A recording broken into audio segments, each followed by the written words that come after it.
Number 41 on trending. Not good. A couple of years ago, I made a video on this channel called My Plan to Quit Streaming. And in that video, I talked about how I started a company called Off-Brand with the idea of making events for not just myself, but other creators. And that company was mostly made up of former Beyond the Summit employees. Unfortunately, yesterday, we had to announce that we were closing down the production side of Off-Brand. We released a statement that I'm going to read verbatim because it's pretty well written. When we started Off-Brand, our plan was to help creators bring their ideas to life. For many creators, we did that, and we're proud of everything we helped create. Our people worked hard, and we made amazing content. We failed to make the events business sustainable. And as a result, we made He's saying they didn't make enough money. Decision to shut down that side of the business. Off-Brand Games isn't going anywhere, and I'm going to keep making events through Mogul Moves. But we want to thank everyone who supported and watched the events we helped produce. If you're looking for talented folks in production, please check out. We have a sheet that has a lot of the people listed. I've already had a lot of people personally reach out interested. So if you're hiring, reach out fast. I would love if you did that. Now, this video is absolutely not to garner sympathy in any way, shape, or form, but it is more so to answer questions about how we got to this point, and then some just general like misinformation I've seen to respond all of it in a one-stop shop, as opposed to talking about it on stream every day. Now, the first thing I see a lot of people talk about is somehow connecting this to the structure of the company and it being a co-op. The most annoying people in the world are going to blame this on Ludwig turning Off-Brand into a workers' co-op. I've seen a lot more people... There's nothing to do with that. It has to do with they didn't make enough money. Worried about this type of people than those type of people actually existing. But, I mean, simply put, this is almost completely irrelevant to the structure of the business. The structure of the business, in fact, is also still in place, right? Off-Brand Games is still a co-op, and it would only ever change if all the employees wanted to change that. But the real issue was the business model. Now, the business model wasn't working, wasn't making money. And the main difference, if you have like a traditional S corporation as opposed to a worker co-op, is it's easier to get outside investment. But I don't think outside investment would help a failing business model. And no, you can't get investors for that. Like, because all you're doing is prolonging the same thing that's going to happen anyway. Because it happens all the time. Like esports, they have a bunch of outside investment. But when that VC money... A co-op is when everybody is... basically, everybody has like a degree of ownership in the company simultaneously. It shows that the underlying business model isn't working, and they have to change their business model. We did that without the outside investment. And of course, outside investment can help, like with an initial runway, because most businesses don't make money in the first year. But instead of finding that money from the outside, I personally invested. I use my own money. We'll talk about that in a little bit. The next thing I see being asked a lot, God, that sucks, but they got to do what they got to do. They put on amazing stuff. I wonder what Germa's going to be up to. A lot of people are curious what Germa's going to be up to. And Germa's talked a bit about this on his stream, but about 6 months ago, I think, maybe a little more, Germa stepped back from Off-Brand Productions to just deal with some stuff in his personal life. He was an irreplaceable part of Off-Brand. Like, he adds a creativity that I think is one-on-one. I don't think I've ever seen it in another human. You don't get Doug Shovelthon without the mind of Germa. You don't get like Unpaid Intern without the mind of Germa. He's a super talented guy. But as far as like, does this mean he's a full-time streamer or whatever? That is for Germa to speak to. But it shouldn't functionally change. I think this is going to happen with a lot of things soon. Because the problem is that a lot of content creators, like a lot of businesses were made and they were built in the context of the COVID economy for like content creators and like people's attention. And what happens now is that you see way less people that are paying attention to and like looking at these events. And also, like back then, especially during COVID, you had a lot of companies that came into the advertising space and they were pretty much naive to the space because they didn't have any prior experience, they didn't know what they were looking for, etc. And now, after it's been going on for a few years, these companies have calibrated their expectations and they've calibrated the amount of funds that they're willing to pay out to meet those expectations. And I think what happens is that now, like, straight up, like, what I'm really trying to say is that people aren't making as much money now.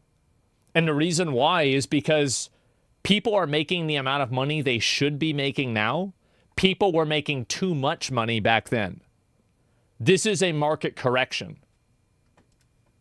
how his life was operating in the coming 6 months based off like the past 6 months when he initially stepped back to like have some more time for himself. Hope that makes sense.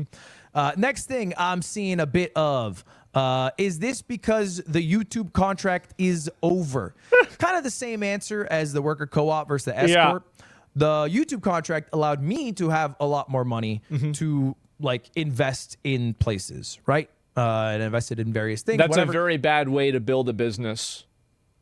Because like if the only way that the business can exist is people that are giving money in positions that are like not fair, then eventually you're basically just treading water until you eventually drown.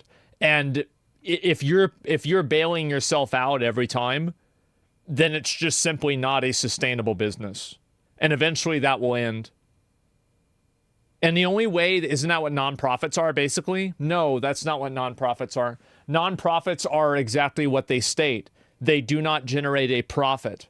That means no amount of money from that company, like excess amount of money the company makes, is then distributed to shareholders. Nonprofits pay people a lot of money in some cases, like with the Red Cross, for example, or like the Susan B. Komen Foundation. But in a lot of other cases, they are actually appropriating that money to at least as well as they can, right? In some cases, at least, right? It's every esports business. Yeah, if you have to inject money into a business constantly in order to keep it afloat, then it's just better to can it. That's just the truth. So I don't have a big sum of money to... The only exception is if the business acts as a loss leader for other businesses that you have. Like, for example, the way that Kick works as a loss leader for Stake. You know, keep like it rolling for a year, 2 years, whatever. But even if I did, you know, whenever that money runs out, again, underlying business model was not making money. Right. So let's talk about why it wasn't making money. Now, a lot of people are hypothesizing that it's because events don't make money. But that's not actually true, right? Well, if it's not true, then why have you said that every event didn't make money? You lost money on every event. Because like I remember Ludwig said he lost money on his dodgeball event. He said he lost money on the streamer awards too, I'm pretty sure. So I feel like he said that before. Like I'm confused.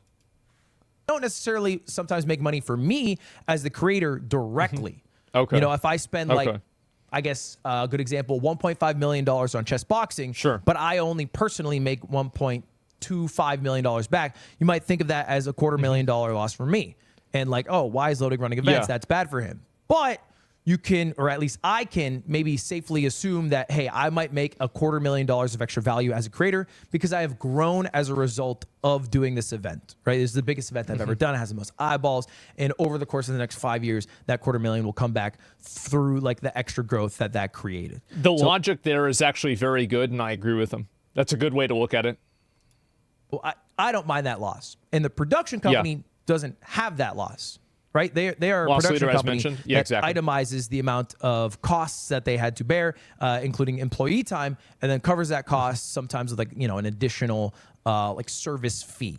So they are not losing money. In fact, those are the best months is when there are huge events like streamer awards or... Well, if the company is only making money in the context of you making money, that still doesn't make the company viable. Because if the only way that the company can have the event occur is if you decide to lose money on it, then the company is still dependent on you losing money. It's just happening by a second degree and not directly.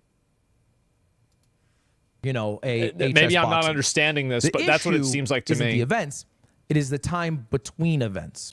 So if we had a streamer games, a streamer awards, a Sea-Dog charity auction every single month, or even 2 a month, you know, that's what the team is capable of handling and would also need to handle to be able to sustain itself. So the issue was less that events don't make money, but more so that the appetite from creators for events of that scale at the cadence it would need to be would not allow people to be employed full time. It only really makes... You can only have so many whales in the ocean. You can't have like everybody making these really big, massive blockbuster events that people are super excited for all the time. And also another reason for it is that a lot of these big events, they may increase somebody's awareness, but there's a lot of things that you can do to increase awareness that don't require $1 million investment. So, like, basically, the only people that are going to be stuck doing these live big events are the people that want to do them. People get fatigued. Yeah, it's kind of like streaming services, right? Or anything else. Like, you're not going to have people doing pay-per-view for like one event every single month. It's just too much. And I think this is also the problem, is that you hit a market saturation cap for like the amount of user interest in different events. It's kind of like, and here's like a really easy way for you guys to understand it on a personal level. Have you ever had a streamer, it's like every day they're doing a sponsor, so like you get annoyed by them and then you stop watching for a while, or like maybe you just don't like watching as much for that reason? Yeah, exactly, right? And so that's a very personal example, but there's other examples too. Makes sense for like contract work. And you can kind of see that the appetite isn't there if you just look at the biggest streamers in the world over the past year on Twitch. This is like the top 15 creators on Twitch.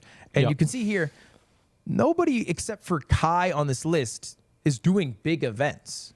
You know, I guess Tarek is doing Ludwig Tarek 3 and a few other things to his credit. And, Hassan did that show with Twitch. But for the most part, most of these people are just in their bedroom every day, and their costs are like... Well, it's because it works. And also, that's another component. Like, if you do a live stream from your room and you make, let's say, $1,000 and you spend $10, that's a really good return on investment. It is. It's a huge investment. What it costs to keep the lights on and have internet running through their computer, that's about it. There are very few creators who are interested in, spending $250,000, $500,000 to do some random cool shit that at least, it's a big event or whatever. They'd rather do it from home. And who can blame them? I think they're doing that because that's a reflection of what the audience wants as well. I think that's also true too. A lot of people don't like these big events because they view them as inauthentic. And I think that if people wanted like movie level or like a TV level production, they'd be watching movies and TV to begin with. So it's like kind of a failure to understand what your audience is, I think, the most. All right, if you look at the best streamed event nominees for 2024, it's a lot different than it was a few years ago. It doesn't mean it's worse. It's just different. Like the road trip to TwitchCon, that was a fucking banger stream. But the reality is NMP set up all the tech for that. And it's like feeling like you are a part of this road trip with these people with maximum chat interaction, as opposed to something like Streamer Games, which is like, kind of like a fun knockoff Olympics with a bunch of creators. But you don't get that interaction that I think a lot of people vie for when they're watching. That's what people look for with streams. And I think that a lot of people made mistakes by trying to turn their popularity as being streamers into being popularity for being event doers. And I think there are some people who are good at doing events, but they are two separate skills, and they also engage two separate audiences. Authenticity matters. 98% of events feel very fake. I think that's the way a lot of viewers feel. It doesn't matter. Like, I can say, oh, they're not fake, right? But like, you feel that way. This is not a logical, like, you didn't make this decision by like doing a mathematical equation. This is just a vibe you're getting. And so I think there's like a general shift that creators are doing that is a reflection of their audience's appetite. Now, we were able to make a lot of cool shit happen in the 2 years that we existed, starting from Mogul Money Live, which is kind of like the first event that then started the snowball of off-brand. And we did Juice, chess boxing, Germa's Christmas special, like 3 Ludwig Tareks, Pog no champs. Asmongold. But you'll notice a lot of these are just my events. That's just the fact. A lot of them are my events. And I, unfortunately, although I wish I could be, am not a big enough creator to be able to sustain all of those full-time employees. I'm just not. I tried, man. I tried to do. Like, I mean, like, you can't like keep people on welfare, right? I mean, if you're not making any money and they're not bringing in any money, at a certain point, you got to come to Jesus. And that's just the way it is. It gives Hollywood wannabe actor vibes. I think that's the way a lot of people view it as well. I don't necessarily agree with that, but it would be foolish to not be able to identify that that's a feeling. Absolutely. Every big event I possibly could, and every cool thing. I worked as hard as I ever have this past year, but like maybe only Kai is big enough to be able to do that, and has the appetite to also do that. And we don't know the economics behind Kai's events either. Like nobody knows that except for Kai and the people running them. And we didn't have enough outside streamers to be able to fill all those gaps between the large events that we did do. All right? Yeah. I hope that makes sense. That's the general issue. Now, again, off-brand games isn't going anywhere. Okay, off-brand games is going. Yeah, they put out Rivals of Aether. Like a lot of people played that game. Has been a blast to publish and promote and like play. Although at times it's been sad because I dropped down to silver. But I enjoyed it a lot. And that part of the business, we are going to keep going. All right. Yeah, we have a lot of people still on that team. It's just the production side, which is changing. So for me personally, it's going to be switching to more contract work and also switching, I think, the style of events that I do. For example, I did 2 events in the past month. One is World's Greatest Gamer. See, this is the thing that I'm going to do with the Shame Awards. I'm going to tell you guys right now, it's probably going to be me in a warehouse wearing a clown suit giving out red clown noses, and I'm just going to be making jokes. That's it. I'm not going to turn this into some big event. I'm not going to make this some massive thing with a live audience. Nobody wants that. It's fucking annoying. It takes too much work, and it's a waste of everyone's time. Like, we're just going to do something very simple, and it's going to work. The way I look at it is like, I mean, look at Joe Rogan. Joe Rogan is one baldy in a basement.